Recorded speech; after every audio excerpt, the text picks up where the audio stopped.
Hello everyone, मैं मितु आलासिया स्वागत करता हूँ आपके अपने चैनल पर। तो आज हम सोल्व करने वाले एसएससी जीडी का paid mock test and RW का उसका मॉक नंबर 2 का मैथ का सॉल्यूशन। इससे पहले हमने पूरा का पूरा मॉक 1 सोल्व करवा दिया है और वो पूरा मॉक सोल्व करवाने के चक्कर में ही ना ये मतलब मैथ की क्लास हमारी लेट हो गई है। तो आगे से हम ध्यान रखेंगे कि मैं कम से कम मैथ की जो हमने मैथ ही से शुरू किया था, तो मैथ की क्लास आपकी हमेशा कंटिन्यू रहे, डेली एक एक वीडियो आपकी आती रहे, है ना। और जो मिनी मॉक भी चल रहे हैं उसको भी हम करवाने की सोचेंगे कि मैथ का उसका भी सॉल्यूशन करवाए दें, मिनी मॉक का, मैथ का और हिंदी का ना। ये लोडिंग ले रहा है, अभी हमारा नेट बहुत स्लो है तो ये मॉक खुल जाता है, ठीक है। और अभी अभी एसएससी जीडी की नई भर्ती भी आ चुकी है 2000 मतलब कि 27 के लिए पूरा कैलेंडर जारी हुआ है। उसमें सभी जितने भी वैकेंसी हैं वो आप देख सकते हो। तो कुछ ज़्यादा टाइम ले लिया आज तो इसने, है ना। और हाँ, एक कमेंट और आ रहा था कि प्लेलिस्ट का, तो देखो एक एक चीज़ की प्लेलिस्ट मैं बना दूंगा, मतलब 7 प्लेलिस्ट बनेंगी, क्योंकि 4 तो पेड की बनेंगी और 4 ही मिनी मॉक की उनकी बनेंगी, है ना, वो 25 टेस्ट की। तो देखिए अब खुल चुका है ये, अब सोल्व कर लेते हैं इसको। Question number 1। एक व्यक्ति ने अपने वेतन का 60% घर के खर्च पर, अपने वेतन का 20% किराए पर और शेष वेतन में से 80% एक ट्रस्ट को दान कर दिया। यदि उसके पास 20,000 शेष बचा तो उसका वेतन कितना होगा। देखिए बहुत ही आसानी से समझाएंगे। क्वेश्चन नंबर 1, देखो एक व्यक्ति के पास, इसका पूछा वेतन पूछा है, मैंने मान लिया एक व्यक्ति का उसका वेतन है ना x रुपए है, कुछ भी मान सकते हो, x कुछ भी है ना, x मान लिया हमने। अब देखो वो क्या कर रहा है ना, फर्स्ट वाली लाइन देखिए, वेतन का 60% घर पर और वेतन का 20% किराए पर, मतलब टोटल कितना खर्च कर दिया उसने, 80% खर्च कर दिया। जो ये वेतन है ना इसका 80% खर्च कर दिया, तो उसके पास देखो लास्ट में हमको दे रखा है कि उसके पास 20,000 रुपये बचते हैं। तो यहाँ से है आपको जो शेष रुपये बचे ना उसको लेके चलना है आपको। तो देखो 60 + 20, 80% खर्च कर दिया है, तो उसके पास बचा कितना, 20% बचा होगा भाई। 80% खर्च कर दिया तो 20% बचा होगा, यहाँ पे होगा 20%। अगली लाइन पढ़िए, शेष धन में से, देखो ये खर्च कर दिया, अब ये कितना, इतना बच गया हमारे पास, x इंटू 20/100, ये इतना बच गया। शेष धन, ये शेष ही धन है हमारा, शेष धन में से 80% ट्रस्ट को दान दे देता है। अगर इसमें से 80% दान दे दिया ट्रस्ट को, तो बचा कितना, 20% बचा। फिर से समझ गए हमने कैसे लिख दिया। और क्वेश्चन के हिसाब से उसके पास बच कितना रहा है, 20,000 बच रहा है, तो ये है 20,000 के बराबर। बस इसको सोल्व करना और आपका आंसर आ जाएगा। देखो ये 2 जीरो से ये 2 जीरो से 2 जीरो यहाँ से कट जाएंगी, तो ये 2 दूनी होता है 4, और ये 4 से काटेंगे तो कितनी बढ़ जाएगा, ये 4 पंजू 20, 5 बढ़ जाएगा। तो इधर क्या जाएगा, यहाँ पर आ जाएगा 5, तो ये और 3 जीरो ऑलरेडी है यहाँ पे, 3 जीरो, और ये 2 जीरो है ना, ये भी वहाँ पे उधर गुना होंगी तो कितनी, 2 जीरो और आ जाएंगी। तो यहाँ पे देखो 5 जीरो, 5 और 5 जीरो कौन से ऑप्शन है, ऑप्शन नंबर 2 में है। आगे समझ, देखो कितना कितना छोटा हल है, कुछ भी नहीं था इसमें, और इतना बड़ा क्वेश्चन था, कितना छोटा सॉल्यूशन दिया हम आपको। शांत जल में एक नाव की चाल 14 किलोमीटर प्रति घंटा है। यह धारा की दिशा में 1 घंटा 45 मिनट में 28 किलोमीटर जाती है। धारा की चाल ज्ञात कीजिए। देखो देखो कभी कभी है ना, मैं कोशिश करता हूँ वीडियो छोटी बने, तो कभी कभी वीडियो बड़ी बन जाती है, लेकिन आप देखोगे ना उस लंबी वीडियो में सिर्फ हम पढ़ाते हैं, कोई बकवास नहीं करते, है ना। तो थोड़ी वीडियो बड़ी बन जाए तो आप देख लेना, एडजस्ट कर लेना ना, बाकी समझाते हैं, समझा करो क्वेश्चंस को। देखो शांत जल में नाव की चाल हमेशा होती है x, ये होती है नाव की चाल, और धारा की चाल होती है y। तो इसने x का मान दे रखा कितना, 14 किलोमीटर प्रति घंटा, 14 किलोमीटर प्रति घंटा, ये x का मान दे दिया है, y का मान हमको पता नहीं है। यह धारा की दिशा में, देखो जब नाव धारा की दिशा में जाती है ना, धारा की दिशा में हम लिख देते हैं, जब नाव धारा की दिशा में जाती है ना, तो उसकी स्पीड क्या होती है, उसकी स्पीड होती है x + y, और जब विपरीत में जाती है तो x - y आएगा। धारा की दिशा में 28 किलोमीटर जाती है, और टाइम कितना लगा रही है, 1 घंटा 45 मिनट। मुझे आप बताओ, ये है 1 घंटा 45 मिनट, यहाँ पे है 45 मिनट, 1 घंटा 45 मिनट। 45 मिनट को अगर मैं घंटे में बदलूँ तो 60 से भाग दे दूंगा, समझ गए। तो इसको बदलते हैं, देखो 15 या 45 होता है, 15 चौक 60 होता है, 4 एकम 4 3 7, मतलब कि 7/4 घंटा आ गया हमारे पास, समझ गए। अब देखो टाइम पूछा है, मतलब क्या पूछा है इसने, स्पीड पूछी है, तो स्पीड होती है distance upon speed, distance upon time. ये क्या होती है, फॉर्मूला होता है ना। स्पीड कितनी दे रखी है इसकी, स्पीड यहाँ पे रिलेटिव स्पीड होगी, तो x + y, मतलब x का मान दे रखा है यहाँ पे कितना, 14, तो 14 + y, ये हमारी स्पीड हो गई है। डिस्टेंस कितनी दे रखी है, 28 किलोमीटर, इसको डिस्टेंस दे रखी है, और टाइम कितना दे रखा है, टाइम दे रखा है 7/4, मतलब कि ये 7 है अपॉन 4, ये ऊपर 4, ये ऊपर चला जाएगा, समझ गए। यहाँ से हमसे पूछा क्या है, धारा की चाल, धारा की चाल क्या है, धारा की चाल y है, y का मान पूछे, यहाँ से आप y का मान आसानी से निकाल लोगे। देखो 7 चौक 28 होता है, तो 4 चौक 16, मतलब कि 14 प्लस y बराबर कितना आ गया, 16 आ गया। यहाँ से y का मान कितना आ जाएगा, 14 उधर जाएगा माइनस हो जाएगा, तो यहाँ पे 2 आ जाएगा, 2 किलोमीटर प्रति घंटा। कौन से ऑप्शन, ऑप्शन नंबर ए में ही है। अगला क्वेश्चन देख लेते हैं। देखो क्वेश्चन नंबर 3, ऐसा क्वेश्चन पिछले वाले मॉक में भी आया था शायद। देखो 49 है और ये जो अनुपात लगा रखा है ना, ये इसके मतलब कि अपॉन एक्स, मतलब 49 अपॉन एक्स है, और ये जो समानुपात है ना, ये बराबर का निशान है, और एक्स अपॉन 81। यहाँ से आप क्या करोगे, एक्स का मान निकालोगे यहाँ से। फिर दूसरी समीकरण दे रखी है 64 अनुपात मतलब कि 64 बटा वाई, और समानुपात मतलब बराबर, और वाई अपॉन 169। यहाँ से आप वाई का मान निकाल लोगे, और इसने पूछा है हम वो बता देंगे आसानी से। देखो एक्स ये उधर गुना होगा तो एक्स स्क्वायर बराबर यहाँ पे क्या होगा, 49 इंटू 81 हो गया। ये जब स्क्वायर का हटेगा तो यहाँ पे क्या आ जाएगा, अंडर रूट आ जाएगा। तो यहाँ से एक्स का मान क्या जाएगा, देखो 49 का रूट लेंगे तो 7 और 81 का हो जाएगा 9। ये एक्स का मान आ चुका। एक्स का मान कितना आ गया, 7 नाम 63। एक्स का मान हमारे पास है 63। अब इसी तरह का वाई का मान निकालेंगे। देखो ये वाई उधर से गुना होगा तो वाई स्क्वायर बराबर, ये 169 169 है ना, 64 से गुना होगा, कर दिया। ये यहाँ से स्क्वायर हटेगा, यहाँ पे क्या आएगा, रूट आएगा। तो यहाँ से वाई का मान निकालेंगे। तो देखो 13 का स्क्वायर होता है 169 और 8 का स्क्वायर होता है 64। तो यहाँ से वाई का मान कितना आ जाएगा, 13 इंटू कितना होता है 104, 8 चौक 8 13 इंटू 104 होता है। समझ गए। अब देखो हमसे पूछा क्या है, हमसे पूछा है 2x प्लस 3y, ये पूछा है, बस इसमें मान रखना है। देखो 2 इंटू एक्स का मान कितना 63 है, प्लस 3 वाई का मान यहाँ पे कितना 104 है, बस इसका मान पूछा हमसे। तो देखिए कर लेते हैं इसको भी। 3 दूनी होता है 6 और 6 दूनी 12 होता है, और यहाँ पे कितना हो जाएगा, 4 3 12 होगा, और 3 एकम 3 हो जाएगा, बस इसको जोड़ना। 6 2 8 और 2 1 3 और 3 1 4, 438 हमारे कौन से ऑप्शन में, ऑप्शन नंबर डी में। समझ में आ गया। देखिए पेसर का है ना, इसको थोड़ी देर कर लेते हैं। अगला क्वेश्चन देख लेते हैं। एक समचतुर्भुज के दो विकर्णों की लंबाई 20 सेंटीमीटर और 23 सेंटीमीटर है। समचतुर्भुज का क्षेत्रफल, देखो इसमें आपको फॉर्मूले याद होने चाहिए। डेली फॉर्मूले रटते रहिए, डेली फॉर्मूले, तो कुछ भी नहीं है। अगर आपको फॉर्मूले याद नहीं है, ये क्वेश्चन कर भी नहीं सकते आप। और अभी देखना मैं कितनी आसानी से करूंगा। देखो समचतुर्भुज का क्षेत्रफल होता है 1/2 d1 इंटू d2। अब ये d1 d2 क्या है, ये है विकर्ण, ये पहला विकर्ण, ये दूसरा विकर्ण। बस हम आपको दे तो रखा है सब कुछ। कैसे, देखो 1/2 d1, पहला विकर्ण कितना बोला इसने, 20 सेंटीमीटर बोला है। दूसरा विकर्ण इसने कितना बोला, 23 सेंटीमीटर बोला है। इसको काटेंगे तो कितना आ जाएगा, 10 बढ़ जाएगा ये। तो यहाँ पे इसका एरिया कितना आ जाएगा, 230 सेंटीमीटर स्क्वायर आ जाएगा। तो कौन सा ऑप्शन, ऑप्शन नंबर 3 में। सूत्र याद था, देखो कितनी इजीली हो गया ना। अगला क्वेश्चन देख ले, क्वेश्चन नंबर 5, इसी में आएगा ये। देखो ए है ना, बी को 33% लाभ पर एक घड़ी बेचता है। मतलब मैंने मान लिया ए है, ए ने x रुपए में खरीदा और उसको 33% लाभ पे कैसे बेचेगा, वो 100 प्लस 33 मतलब 133/100 इस पर बेचेगा, तो उसको 33% का लाभ हो जाएगा। समझ गए। अब देखो बी ने, अब ये 133% लाभ जो ये बेचा है ना, ये बी को बेचा है। अब बी को इतनी राशि चुकानी पड़ी, समझ गए। अब बी ने उसे 20% हानि पर बेचा, बी ने इतने में खरीदा, तो इसको 20% हानि मतलब कि 80% पर बेचा। 100 माइनस 20 मतलब 80% पर बेच दिया इसको। ये जो राशि भी किसको बेचा, सी को। इतनी राशि किसको, सी को चुकानी पड़ी, और सी का मान कितना दे रखा, कितनी चुकानी पड़ी, पर क्वेश्चन के हिसाब से 532 रुपए चुकानी पड़ी।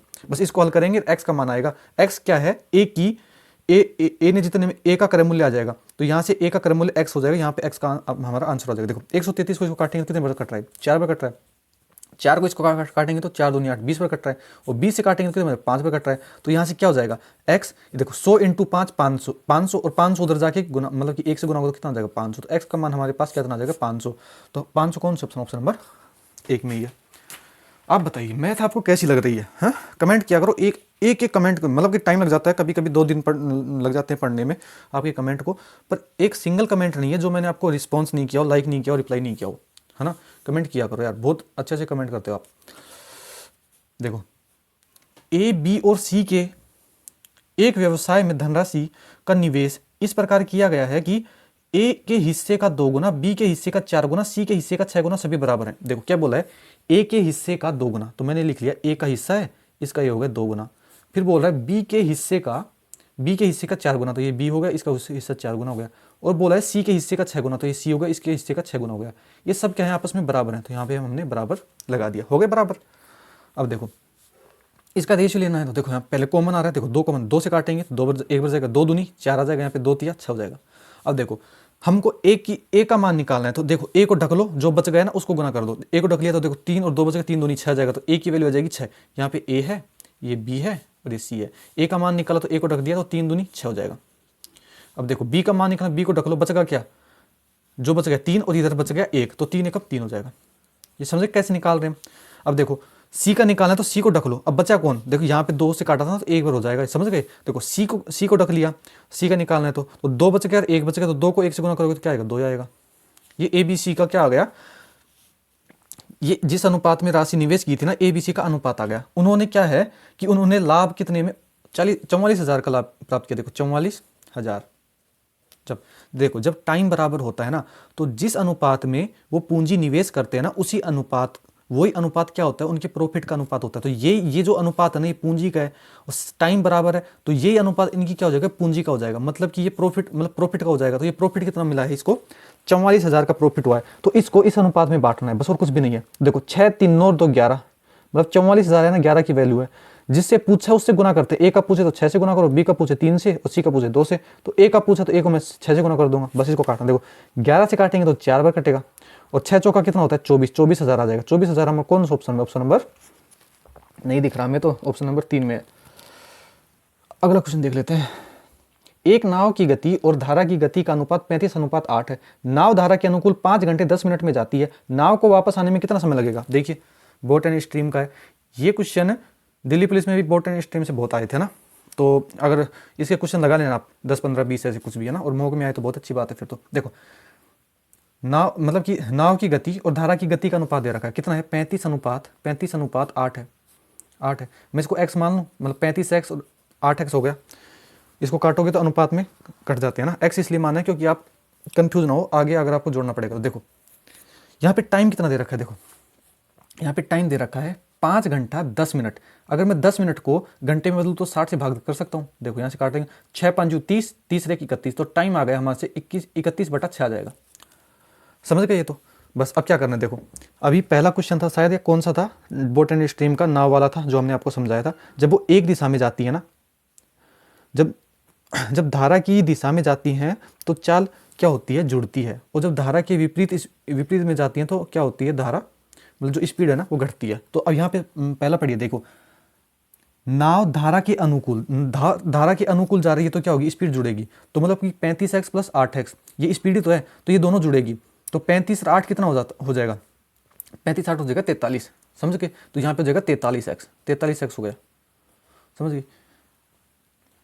ये क्या है, स्पीड है। इसको कितना टाइम लग रहा है, 5 घंटा 10 मिनट, मतलब ये कितना निकाला था 31/6 ये टाइम लग रहा है। तो देखो स्पीड इनटू टाइम क्या होता है, डिस्टेंस होती है। अब देखो ये जो, जैसे मान लेते हैं यहाँ से नाव चली और वो यहाँ तक गई होगी, ठीक है। अब वो क्या करे ना, वो यहाँ से चल के वापस आई होगी। तो यहाँ पे देखो डिस्टेंस इसने बराबर ही तय की है, गई है तब भी उतनी तय की है और आई है तब भी उतनी तय की है। तो यहाँ से क्या आ गया, डिस्टेंस आ गया। अब इसने वापस आने में कितना तय किया होगा, देखो वापस आएगी, देखो धारा के अनुकूल गई थी, वापस आएगी तो धारा के प्रतिकूल, मतलब 35x - 8। तो 35 में से 8 जाएगा तो कितना बच जाएगा, 27x बच जाएगा, ये हो जाएगा 27x। इसमें टाइम कितना लगाया, इसने माने टी टाइम लगाया था, समझ गए। बस हमको इसका टाइम ही तो पूछा है हमसे, बस अब इसको हल करना है। देखो ये x से जाएगा, ये x, इतना समझ गए आप। देखो धारा के अनुकूल जा रही है तो हमने क्या किया, स्पीड को जोड़ा। टाइम कितना लग रहा था, 31 × 6, 31/6, तो इसको गुना कर दिया टाइम से। तो स्पीड इनटू टाइम क्या होता है, डिस्टेंस होती है। जितनी डिस्टेंस इतनी थी, इतनी डिस्टेंस इतनी थी, तो इन दोनों को हमने बराबर रख दिया। जब धारा के विपरीत आएगी तो इसको घटा देंगे तो 27x, और टाइम कितना लग रहा है उसको हमें निकालना है। तो t से या x मान लो, कुछ भी मान लो। यहाँ पे देखो x से x कट चुका है, समझ गए। अब देखो ऊपर क्या है, 43 × 31 है, नीचे है 6, ये 27 का इधर नीचे आ जाएगा तो 27 बराबर क्या हो जाएगा t। बस इसको हल करना है आपको, यहाँ से टाइम निकल जाएगा। देखो गुना करेंगे तो 3 एकम 3 होता है, और 4 और 3 तिया 9, 9 10 और 3 13 असल लगी 1, और 4 तिया 12 देखते, ऊपर आ जाएगा आपके पास 1333। और यहाँ पे कितना आ जाएगा, 27 की कितना होता है, 162 होता है, समझ गए, बराबर हो जाएगा t। अब देखो 162 में 162 का 1333 में भाग देना है। तो देखो अगर मैं आपको कैसे सोचना है, 162 को आप थोड़ी सी देर के लिए 160 मान लो, क्योंकि फिर 16 का पाड़ा पढ़ सकते हो आप। देखो 16 अट्ठा होता है, कितना होता है, 16 अट्ठा 128 होता है, 16 अट्ठा कितना होता है, 128 होता है। तो ये कितने 1200 के पास, मतलब 1280 के पास पहुंच गया। तो इसका भाग देंगे तो ये लगभग 8 भर में जाएगा, 8 भर में जाएगा। तो 8 घंटे तो सीधे सीधे आ गए। अब मिनट और लगाना है, उसको आगे और सोल्व कर लेना है आपको, लेकिन आपको ऑप्शन पे भी नजर रखनी है भाई, पूरा सोल्व करके थोड़ी करना है आपको, तो टिक लगाना है ना। देखो इसमें लगभग 8 पर जा रहा है, तो 8 घंटे एक ही ऑप्शन दिख रहा है, ऑप्शन नंबर सी में। बाकी पूरा सोल्व आप खुद कर लेना, है ना। इतना तो आपको आना चाहिए। अब कॉन्सेप्ट बता सकते हैं आपको। अब क्वेश्चन भाग मतलब कि गुना भाग देखने के लिए थोड़ी बैठे हो आप भी, ना हम भी। देखो क्वेश्चन नंबर 8, एक वस्तु का अंकित मूल्य 2800 रुपये है। देखो हम कितना जल्दी जल्दी करवा रहे हैं, फिर भी पता नहीं वीडियो क्यों लंबी हो जाती है। अंकित मूल्य कितना है 2800 रुपये, 15%, 8% और 5% की 3 क्रमिक छूटों पर बेचा जाता है, तो विक्रय मूल्य कितना होगा। देखो कितना है, मार्क प्राइस कितना है 2800 रुपये है, 2800 रुपये मार्क प्राइस। अब देखो पहली छूट कितनी थी 15% की, तो उस पर बेचा कितना 100 माइनस 15, 85% पर बेच दिया, तो 2800 रुपये को 85% पर बेचा पहली छूट के बाद। दूसरी छूट की 8% की छूट दी, तो कितने पे बेचा 100 माइनस 8 कितना होगा 92% पर बेचा होगा। तीसरी छूट कितनी दी 5% की, तो 100 माइनस 5 95% पर बेचा होगा, 95/100। बस इसको हल करोगे और आपका सेलिंग प्राइस डायरेक्ट आ जाएगा। ज़्यादा छोटा तो नहीं ना, सही दिख रहा है ना आपको। देखो ये 2 जीरो से तो ये 2 जीरो उड़ा दो, आपको उड़ा दिया। अब देखो कुछ कटता है, देखो 4 से काटिए, 4 से 25 बार कटेगा, और 4 से काटेंगे तो 7 बार कटेगा, और 5 से काटेंगे तो 5 बार कटेगा, और 5 से काटेंगे तो 17 बार कटेगा, और ये 5 बार काटेंगे तो 19 बार कटेगा। बस आपको इसको हल करना है, समझ गए। और कुछ कट रहा है, हाँ देखिए कुछ कट रहा है ना ये, और किससे काटेंगे 2 से काटेंगे ना इसको, नहीं बस इतना ही हल कर लेते हैं हम। देखो अब आपको क्या करना है, 7 इंटू, देखिए 92 को पहले 17 से गुना कर ले। देखो 19 को 92 से गुना, देखो 19 दूनी 38। देखो मैं क्या कर रहा हूँ, 19 को पहले 92 से गुना कर रहा हूँ, तो 19 दूनी होता है 38, 3 बचेगा। 19 नाम कितना 171, 103, 171 3 कितना होता है 174, समझ गए। ये दोनों हमने गुना कर चुके हैं। अब बचा कितना है 17 बचा है, और 7 बचा है, और अपॉन में ये 100 बचा है,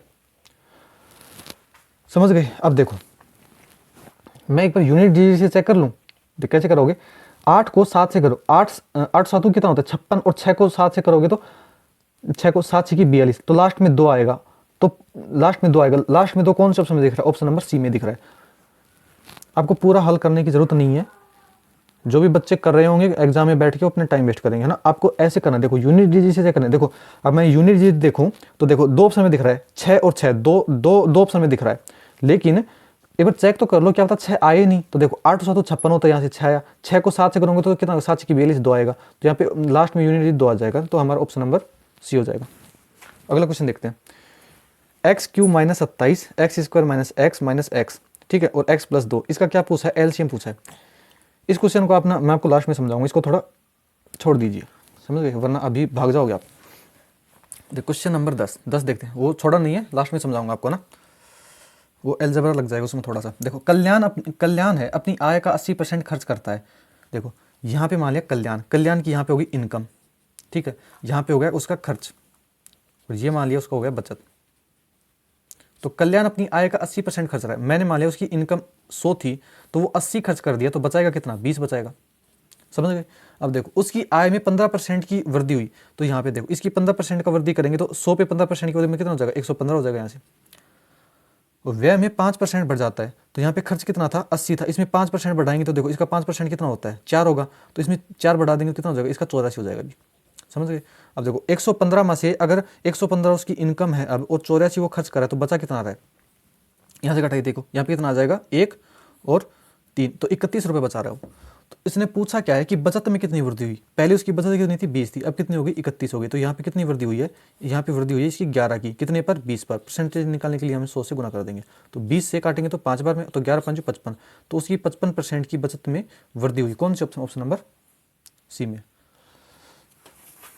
पेज चेंज कर लेते हैं हम। अगला क्वेश्चन देखिए, क्वेश्चन नंबर 11 देखिए, कितने वर्षों में किसी धनराशि पर 2/6 वार्षिक की दर से साधारण ब्याज और मूलधन में के बराबर हो जाएगा। देखो यहाँ बोल रहा है SI है ना, SI वो कितने टाइम में प्रिंसिपल के बराबर हो जाएगा, मतलब अगर मैं SI को x मान लूँ तो प्रिंसिपल भी कितना हो जाएगा x हो जाएगा, समझ गए। ये दोनों बराबर दे रखे हैं। अब देखिए इसमें रेट दे रखी है, देखो यहाँ से रेट कितनी दे रखी है 2/6/7, इसको मैं सही से लिखूँ तो 7 दूनी 14, 14 6 20, 20/7% हमको रेट दे रखी है, और टाइम कुछ दे रखा है हमको, टाइम हमसे पूछा है।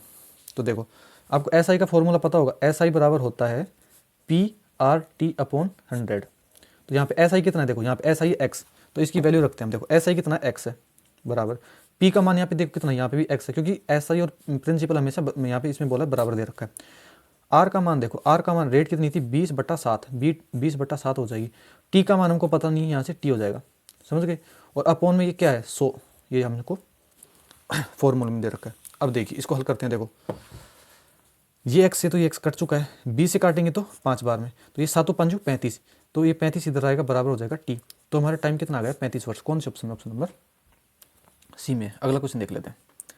एक दुकानदार 1 किलो के स्थान पर 950 ग्राम वजन के बाट का उपयोग करता है और वस्तुओं को अंकित मूल्य पर बेचता है जो क्रय मूल्य से 15% अधिक है, उसका प्रतिशत लाभ ज्ञात कीजिए। देखिए क्वेश्चन नंबर 12, यह है बेईमान दुकानदार वाला कॉन्सेप्ट।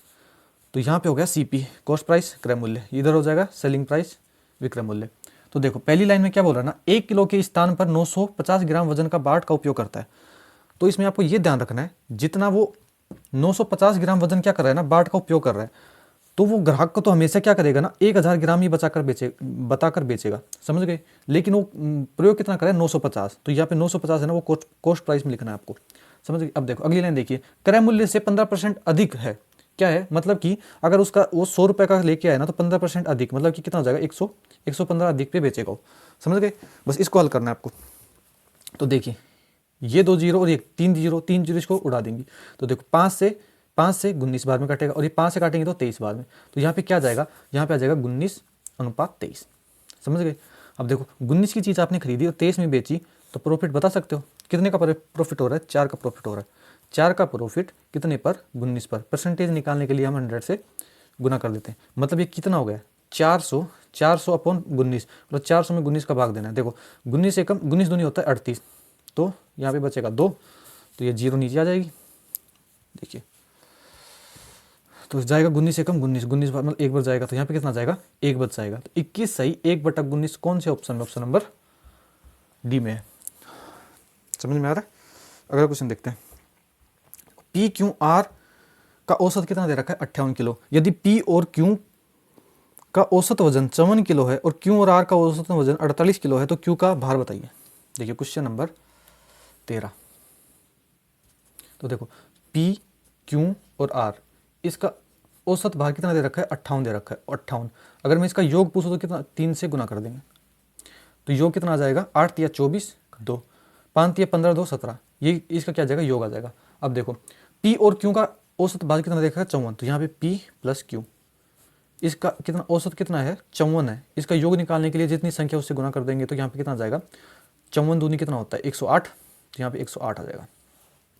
अगली लाइन देखिए, क्यू और आर का औसत वजन कितना 48 दे रखा है, तो क्यू प्लस आर कितना दे रखा है, इसका औसत 48 दे रखा है। अगर मैं इसका योग निकालूं तो इससे 2 से गुना कर दूंगा, कितना आ जाएगा 48 दूनी कितना होता है 96 होता है, समझ गए। ये हमारी समीकरणें हो गई हैं। अब देखो ये हो गई एक समीकरण, ये इसको 2 मान लेता हूँ, मैं इसको 3 मान लेता हूँ। अब ये आप ये ध्यान दे दो, अगर मैं पहली और दूसरी समीकरण को जोड़ूँ तो क्या आएगा हमारे पास। देखो जोड़ते हैं इसको, देखो P प्लस क्यू, ये हो चुका है। यहाँ से पहले मैं R को लिख लेता हूँ, R और plus Q, P Q R और क्यू, समझ गए। ये लिखा, इन दोनों समीकरणों को हमने जोड़ा है, P क्यू और क्यू और R। 2 बार क्यू था, मैं इसको क्यू को यहाँ पे लिख लिया हूँ। देखो ये इधर जोड़ेंगे तो कितना होगा, देखो 8 से 14 और 10, और यहाँ पे कितना हो जाएगा 1 1 2, तो इसका वैल्यू कितना आ गया हमारे पास, P Q R plus Q का मान हमारे पास आ गया 204।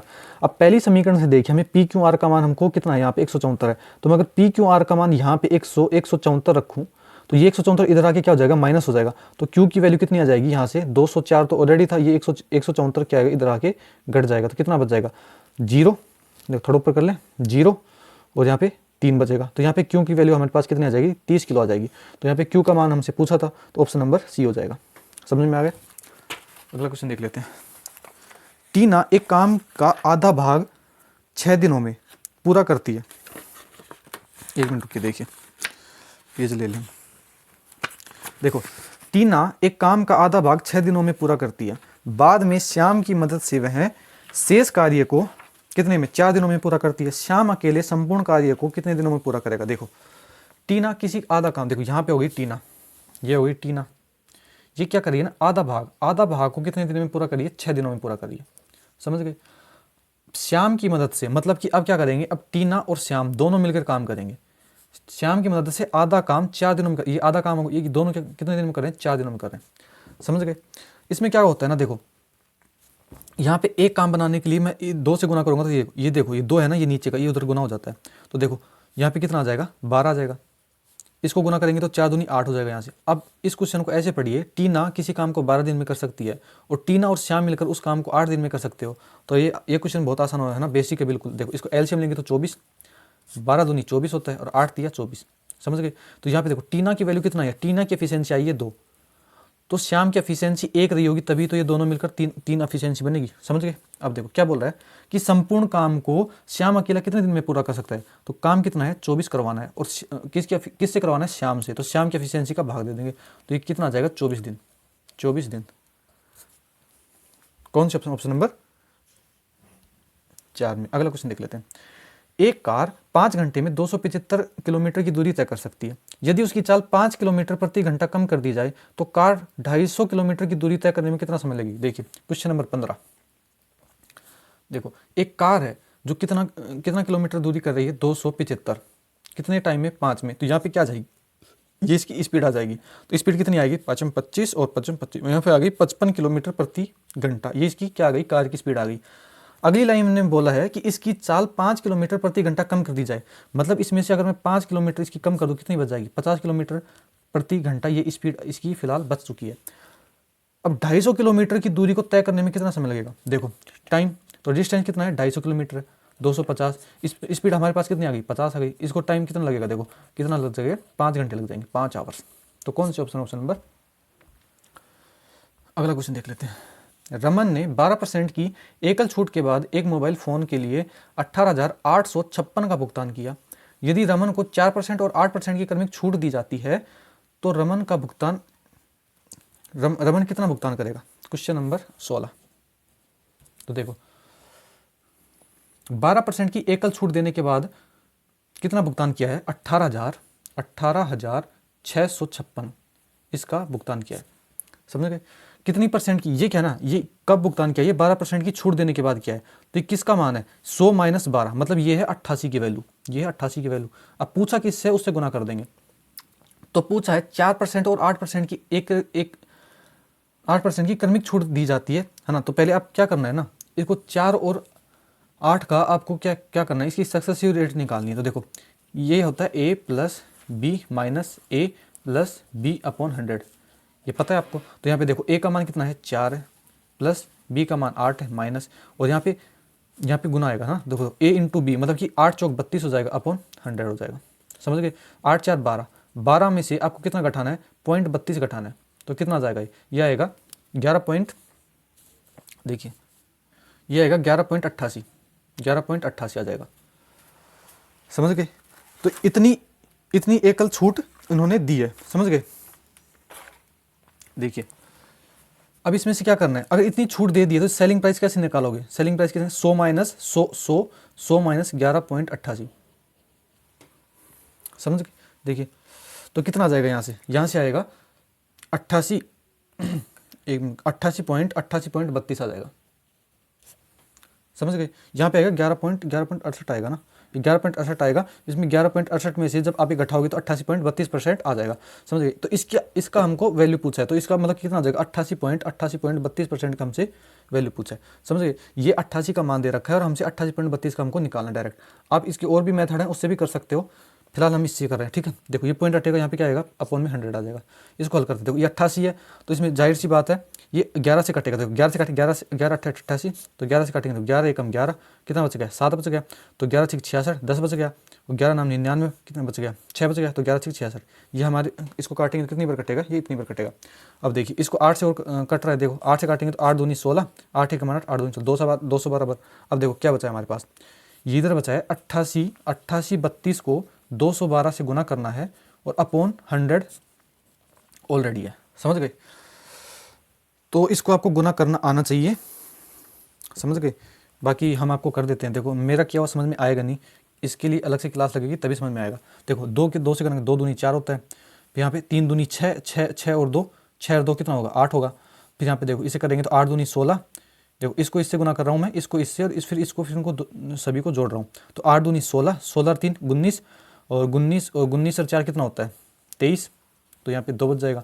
फिर इसको करूँगा इससे, देखो 8 दूनी 16, 8 24, 24 और 6 कितना होगा 30 होगा, 30 और 2 कितना होगा 32 होगा, असल लग जाएगा 3। अब देखो यहाँ पे 2 जीरो है तो यहाँ पे क्या हो जाएगा 2 अंकों के पहले दशमलव आ जाएगा, तो यहाँ पे आ जाएगा 23.84। तो 23.84 करके हमको पहले ऑप्शन पे भी नजर होनी चाहिए। देखो 23.84 मुझे एक ऑप्शन में दिख रहा है, ऑप्शन नंबर सी में दिख रहा है, मुझे पूरा हल करने की जरूरत भी नहीं है, बाकी आप करोगे तो कर सकते हो, इतना आंसर आएगा आपका। अगला क्वेश्चन देखते हैं, क्वेश्चन नंबर 17। यदि किसी गोले के आयतन को उसके पृष्ठीय क्षेत्रफल से विभाजित किया जाता है तो परिणाम 54 सेंटीमीटर होता है, तो गोले की त्रिज्या बताइए। तो देखो गोले के आयतन को, तो देखो बोला गोले के आयतन को, जब गोले का आयतन, आयतन मतलब वॉल्यूम, मैं वी से डिनोट कर रहा हूँ, तो गोले के आयतन को जब गोले के पृष्ठीय क्षेत्रफल से, है ना, पृष्ठीय क्षेत्रफल से विभाजित किया जाता है, मतलब भाग दिया जाता है, तो कितना आता है 54 आता है। तो आपको इनके फॉर्मूले पता होने चाहिए। तो देखो गोले के आयतन का फॉर्मूला क्या होता है 4/3 पाई आर क्यूब, ये होता है, समझ गए। अब इसको भाग देना है किससे, इसको भाग देना है गोले के पृष्ठीय क्षेत्रफल से, मतलब कि 4 पाई आर स्क्वायर, ये इसका फॉर्मूला होता है। तुम्हारे पास कितना आएगा 54 आएगा, समझ गए। देखो ये 3 है ना, इस 3 को यहाँ से लिख के मैं यहाँ पे लिख दूँ, क्योंकि इससे नीचे गुना ही होगा। देखो ये 3 यहाँ पे आएगा, देखो ये 4 पाई से 4 पाई कट गया, ये आर स्क्वायर से काटेंगे तो यहाँ पे कैसे 1 आर बचेगा, तो हमारे पास क्या बच गया फाइनली r/3 बराबर 54 बच गया। यहाँ से हम r का मान कैसे निकालेंगे, 3 इधर जाके गुना हो जाएगा, तो r की वैल्यू आ जाएगी 54 × 3, तो कितना आ जाएगा 4 × 12 और 5 × 15 16, 165 कौन से ऑप्शन में, ऑप्शन नंबर 2 में। अगला क्वेश्चन देख लेते हैं। राम की आयु भीम की आयु से 6 वर्ष कम है। तो देखो यहाँ पे हो गया क्वेश्चन नंबर 18 है ना, तो ये मैंने मान लिया ये हो गया राम और ये हो गया भीम।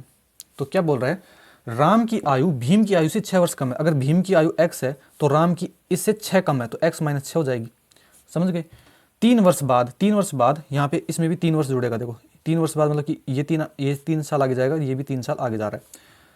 क्या कह रहा है, राम की वर्तमान मतलब कि क्या हो रहा है, राम से दोगुनी हो जाएगी, मतलब भीम की आयु राम से दोगुनी हो जाएगी। भीम की आयु अगर 1 होती है तो इसकी दोगुनी कितनी हो जाएगी, इसकी राम की हो जाएगी, समझ गए। अगर मैं फिर से समझाऊं आपको, देखो ये है राम और ये है भीम, ठीक है। यहाँ से देखिए, अगर भीम की आयु x है तो इससे 6 कम किसकी आयु है, राम की आयु है। 3 वर्ष बाद मतलब 3 वर्ष इसमें भी बढ़ाओगे आप और 3 वर्ष इसमें भी आगे चलोगे तो उनका अनुपात कितना हो जाएगा 2:1। देखो यहाँ से भीम की आयु का 2 गुना हो जाएगा किसका, राम का, समझ गए। बस इसको हल करना है आपको। देखो ये है, ये 1 से गुना होगा कौन, x - 6 + 3, तो कितना हो जाएगा, वज्र गुणा करेंगे तो यहाँ पे x - 6 + 3 हो जाएगा। फिर इसको इससे गुना करेंगे तो देखो 2x = 2x + 6 हो जाएगा। यहाँ से x का मान निकालेंगे, देखो इस x को उधर जाएगा तो कितना जाएगा, x हो जाएगा, है ना। यहाँ पे देखिए, तो देखो इसको थोड़ा और हल कर लेते, देखो x यहाँ पे देखो माइनस का 3 होगा, बराबर में 2x + 6 हो जाएगा, समझ गए। ये x किधर आएगा, इधर आएगा, तो x बराबर कितना आ जाएगा 6 और 6 कितना हो जाएगा 9 हो जाएगा। यहाँ से 6, 1 सेकेंड रुकिए, देखिए 2 गुना हो जाएगा, भीम की आयु राम से दोगुनी होगी, भीम की आयु राम से दोगुनी होगी। देखो भीम की आयु राम से दोगुनी होगी, मतलब कि राम की अगर 1 है ना तो इसकी 2 गुनी यहाँ पे हो जाएगी, हमने गलत ले लिया, समझ गए। देखो यहाँ से हो जाएगी 2 गुनी, समझ गए, सॉरी थोड़ा, है ना। देखिए अब फिर से हल करते हैं, देखो हम आपको फिर से बताते हैं यहाँ से। तो इसको हल करेंगे, देखो 2 की गुना करेंगे तो देखो 2x - 12 + 3 दूनी 6 हो जाएगा, बराबर x + 3 हो जाएगा। यहाँ से देखो हल करते हैं तो देखो 2x यहाँ पे क्या बचेगा, -6 बराबर x + 3 हो जाएगा, समझ गए। यहाँ से x इधर आएगा तो कितना हो जाएगा, 2x में से जब 1x जाएगा तो x बचेगा, और ये -6 उधर जाके कितना हो जाएगा, प्लस का हो जाएगा तो कितना हो जाएगा 9। x की वैल्यू हमारे पास 9 आ गई है। पूछा क्या है, वर्तमान राम की वर्तमान आयु। तो देखो ये है राम की आयु, ये है राम की वर्तमान आयु, तो x का मान हमारे पास कितना आया 9 है, और तो 9 - x - 6 की वैल्यू पूछी तो 9 - 6 कितना आ जाएगा 3 आ जाएगा। 3 हमारे कौन से ऑप्शन, ऑप्शन नंबर 1 में। और देखिए 2 रेलगाड़ियां जिनमें से एक की लंबाई 210 मीटर और दूसरी की 250 मीटर है, क्रमशः 130 किलोमीटर प्रति घंटा और 110 किलोमीटर प्रति घंटा की चाल से समांतर पटरियों पर चल रही हैं। यदि वे विपरीत दिशाओं में चल रही हैं तो उनके द्वारा एक दूसरे को पूरी तरह पार करने में कितना समय लगेगा? पेज निकालने का ना। देखिए क्वेश्चन नंबर 19। देखिए एक ट्रेन है, एक ट्रेन की डिस्टेंस कितनी है? एक ट्रेन की लंबाई है 210 मीटर और दूसरी ट्रेन की लंबाई कितनी है? दूसरी ट्रेन की लंबाई है 250 मीटर। ये क्या करें, एक दूसरे की ओर चल रही हैं, समझ गए? एक की स्पीड कितनी है? 130 किलोमीटर प्रति घंटा है और दूसरे की स्पीड कितनी है? 110 किलोमीटर प्रति घंटा है। तो आपको ये पता होना चाहिए जब ये ट्रेनें एक दूसरे की ओर चलती हैं तो इनकी क्या होती है, रिलेटिव स्पीड जो होती है वो हमेशा जुड़ती है ना। तो हमसे पूछा क्या है? टाइम। तो टाइम बराबर होगा डिस्टेंस अपॉन स्पीड। ये आपको फॉर्मूला पता होना चाहिए। अब देखो डिस्टेंस, यहाँ पे देखो टाइम निकालेंगे तो डिस्टेंस कितनी हो जाएगी? इस ट्रेन की और इस ट्रेन की दोनों की लंबाई हमें जुड़ेंगी तो 210 प्लस 250 कितना हो जाएगा? यहाँ से हो जाएगा देखो 50 और 60 होगा और 200 240 मतलब 460 हो जाएगा। यहाँ से 460 डिस्टेंस हो गई है। 130 प्लस 110 कितना होगा? 0 और 4 और यहाँ पे 240 हो गया, है ना। ये क्या है? ये किलोमीटर प्रति घंटा में, इसको मीटर पर सेकंड में बदलने के लिए यहाँ से 5/18 से गुना करेंगे तो बटा का काम ऊपर चला जाएगा, यहाँ पे 18। बस इसको हल करना है, आपके पास टाइम आ जाएगा। देखो ये 0 से 0 कट चुका है, 6 तिया 18 और 6 चौका 24, 2 से काटेंगे 2 बार में, 2 से काटेंगे 23 बार में।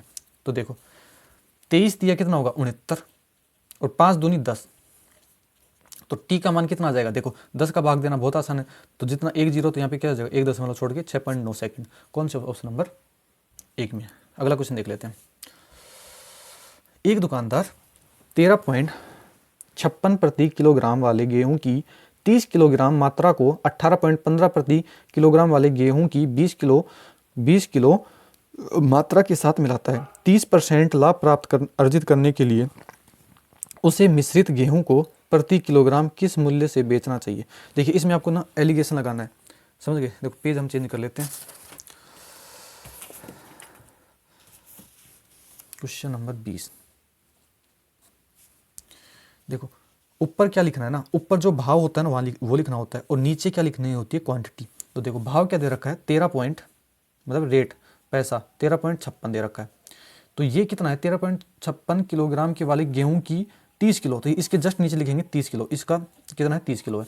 दूसरा दे रखा है 18.15 और इसका कितना दे रखा है? 20 किलो, तो यहाँ पे 20 लिख देंगे। और यहाँ पे बीच में क्या आता है ना, बीच में आता है इनका एवरेज मूल्य, औसत मूल्य क्या आएगा, समझ गए? तो देखो ये 0 से 0 कट चुका है, तो देखो यहाँ से गुना करते हैं। इसमें क्या करते हैं ना, इसको तो इससे गुना करते हैं, इसको इससे गुना करेंगे और इन दोनों को जोड़ के इन दोनों की योग का भाग देते हैं। नहीं समझे? देखो हम समझते, देखो 3 को 13.56 से गुना करना है तो 6 तिया 18, 1 5 तिया 15, 1 16, 1 3 तिया 9, 1 10, 1 और 3 एकम 3 1 4 और यहाँ पे पॉइंट आ जाएगा, यहाँ में जितना पॉइंट है देखो यहाँ पे 40.68 आया, तो यहाँ पे आएगा प्लस। ठीक है, अब ये देखो 18.15 को फिर 2 से गुना करें तो देखो 5 दूनी 10, 2 दूनी 2 एकम 2 और 1 3 हो जाएगा, फिर 8 दूनी 16 और 2 एकम 2 और 1 3 हो जाएगा, तो यहाँ पे आ जाएगा पॉइंट आ जाएगा, तो है ना। इसके भाग किसका देंगे? इन दोनों के योग का, 3 2 5 इसका योग देंगे, समझ गए? ये आ जाएगा, इन दोनों को मिलाने पर इनका कॉस्ट प्राइस का मूल्य आ जाएगा।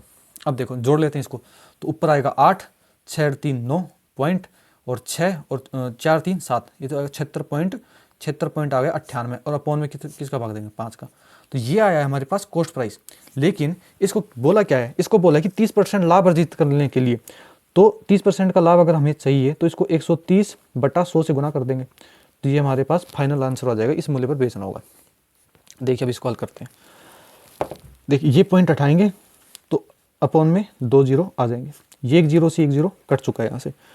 अब देखिए 13 को 7,698 से मैं गुना करता हूँ। देखो 13 × 104 10, 13 नाम 117, 10 127, तो 12 13 13 6 की 78, 78 2 कितना होता है? 80 और 80 10 90 9 आ जाएगा।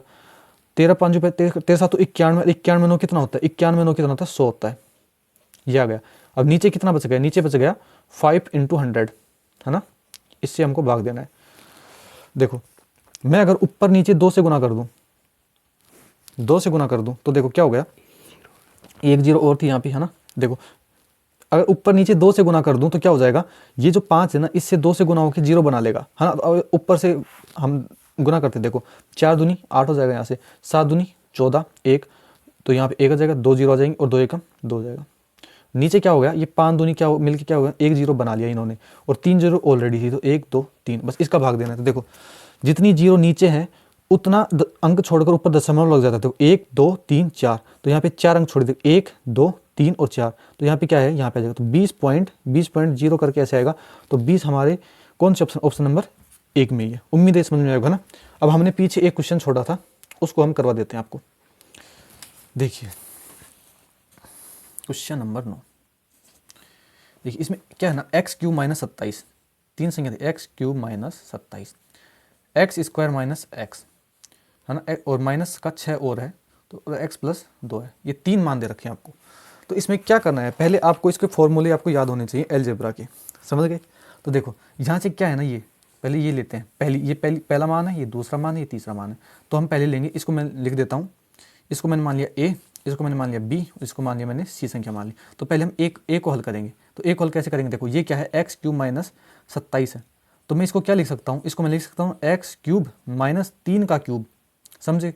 तो x cube minus B cube का आपको फॉर्मूला पता होना चाहिए। देखो A minus B cube, A cube minus B cube, इसका आपको फॉर्मूला पता होना चाहिए। क्या होता है, वो होता है A minus B, A square plus A B plus B square, ये होता है। बस इसको हल करेंगे, इसमें मान रखेंगे। देखो यहाँ पे क्या है, ए का मान ये है, तो यहाँ पे कितना हो जाएगा, तो इसमें क्या हो जाएगा, एक्स क्यूब माइनस 3 का क्यूब, इसका मान क्या हो जाएगा, x minus 3 x square plus 3x, यहाँ पे क्या हो जाएगा, 3 का स्क्वायर 9 हो जाएगा, समझ गए। तो ये हमारे पास ए का मान आ चुका है। ए का मान क्या हुआ है, ये आया है यहाँ पर।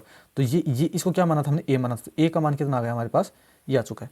अब ऐसे हम बी का मान निकालेंगे। तो बी का मान कैसे निकालेंगे, देखो ये है x square minus x minus, ये एलजेब्रा लग रहा है पूरा, है ना, ये आपको एलजेब्रा आता है तो ही होगा ये। अब देखो इसमें 2 टुकड़ों में ऐसे तोड़ना है आपको कि उसको जोड़ो तो माइनस का एक्स बचे और गुना करो तो 6 आए। कैसे आता है, देखो इसमें ऐसे तोड़ सकता हूँ, एक्स स्क्वायर माइनस का 3x प्लस का 2x और माइनस का 6। अब देखिए इसको गुना करोगे 3 दूनी 6, ये 6 आएगा, माइनस का 6 आएगा तो ये माइनस का 6 है। अगर इसको हम घटाएंगे तो माइनस का x बचना चाहिए। देखो माइनस का 3x में से प्लस का 2x जोड़ेंगे तो माइनस का x बचेगा। इसमें क्या करते हैं, देखो यहाँ पे x कॉमन लेंगे तो क्या बचेगा, x माइनस 3 बचेगा। यहाँ पे प्लस अगर 2 कॉमन लूंगा तो x माइनस 3 बचेगा। तो यहाँ से हमारे b का मान क्या आ जाएगा, पहले तो हम जो अंदर से कॉमन बचा है ना उसको लिखते हैं। देखो यहाँ पे क्या बचा, x माइनस 3 बचा है यहाँ से। फिर हम क्या लिखते हैं ना, दूसरे में जो कॉमन यहाँ पे लिया वो लेंगे, फिर यहाँ पे जो कॉमन लिया है वो लेते हैं। तो x प्लस 2, ये b का मान आ गया। और c का मान हमारे पास ऑलरेडी है कितना, x प्लस 2 है। अब इसका हमको क्या लेना है ना, एलसीएम लेना है। तो एलसीएम लेना है, किसका लेना है, देखो हम पूरी संख्या लिख देते हैं हम। तो एक ए तो क्या था हमारे पास, ये था, पहली संख्या हो गई x माइनस 3 और x square plus 3x plus 9, ये पहली संख्या हो गई। अब दूसरी संख्या देखिए, दूसरी संख्या हमने यहाँ से कहाँ निकाली है, ये b का मान ये निकाला है। दूसरी संख्या हो गई x माइनस 3 और x प्लस 2, ये दूसरी संख्या हो गई। तीसरी संख्या हमारे पास क्या है, ये है x प्लस 2। इसका हमको एलसीएम लेना है। तभी तो बोले थे शुरू में कि भाग जाओगे आप छोड़ के, इसलिए हमने इसको स्किप किया था। अब देखो इसका एलसीएम कैसे लेते हैं, पहले हम कॉमन लेते हैं। तो यहाँ पे देखिए यहाँ पे मुझे x माइनस 3 कॉमन दिख रहा है यहाँ पे इन दोनों में, तो पहले ये ले लेते हैं। देखो अगर मैं x माइनस 3 कॉमन लूँ पहले, तो इसमें क्या बचेगा, देखो यहाँ से x माइनस 3 कॉमन ले चुके हैं, तो यहाँ पे बचेगा x square plus 3x plus 9 बच चुका है यहाँ पे। तो पहली संख्या में तो ये बचा है। यहाँ से x माइनस 3 चला गया है, कॉमन ले लिया, तो यहाँ पे दूसरी संख्या में क्या बचेगा, x प्लस 2 बच गया है। यहाँ पे देखिए यहाँ पे कुछ कॉमन लेने का नहीं था, यहाँ पे x प्लस 2 ये एज इट इज रह जाएगा। अब देखो x प्लस 2 और x प्लस 2, यहाँ पे मैं x प्लस 2 एक बार कॉमन ले लूँ। तो पहले देखो, पहले x माइनस 3 तो हमने ऑलरेडी कॉमन ले चुके हैं, फिर हम ले रहे हैं x माइनस 2 को कॉमन। तो यहाँ पे क्या बचेगा, यहाँ पे तो कुछ है नहीं x माइनस 2 जैसा, तो x square plus 3x minus 9 यह आ चुका है। यहाँ पे देखो यहाँ पे x प्लस 2 और x प्लस 2 यहाँ पे कॉमन हो गया, तो यहाँ पे क्या बचेगा, एक और एक लिखना और ना लिखना बराबर बात है। तो हमारे पास फाइनल क्या आ गया एलसीएम, x माइनस 3 आ गया यहाँ से, और यहाँ पे x माइनस 2 आ गया है, और यहाँ से x square plus 3x plus 9। तो ये हमारा एलसीएम हो जाएगा। कौन से ऑप्शन में देखिए, कहीं कौन से x माइनस 3, ठीक है, x यहाँ पे देखो, यहाँ पे प्लस था ना, देखो x प्लस 2 हमने कॉमन बाहर निकाला था, तो यहाँ पे भी x प्लस 2 ही कॉमन होगा। देखो x माइनस 3 x प्लस 2 और एक्स स्क्वायर माइनस, यहाँ देखो पहले ऑप्शन देखो माइनस 3x है, लेकिन हमें तो प्लस का चाहिए।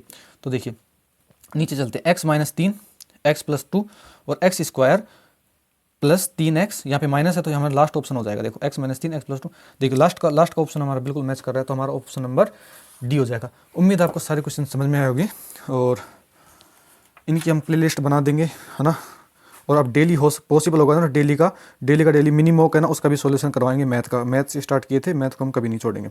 और हिंदी का भी करवा देंगे, ठीक है। अभी इसको हम सबमिट कर देते हैं। उम्मीद आपको क्लास अच्छी लगेगी। थोड़ी लंबी ज़रूर हो गई है, लेकिन कोई बकवास बातें की नहीं है। जितना भी क्लास चली है हमने समझाया आपको। देखो व्यू रिजल्ट कर लेते हैं।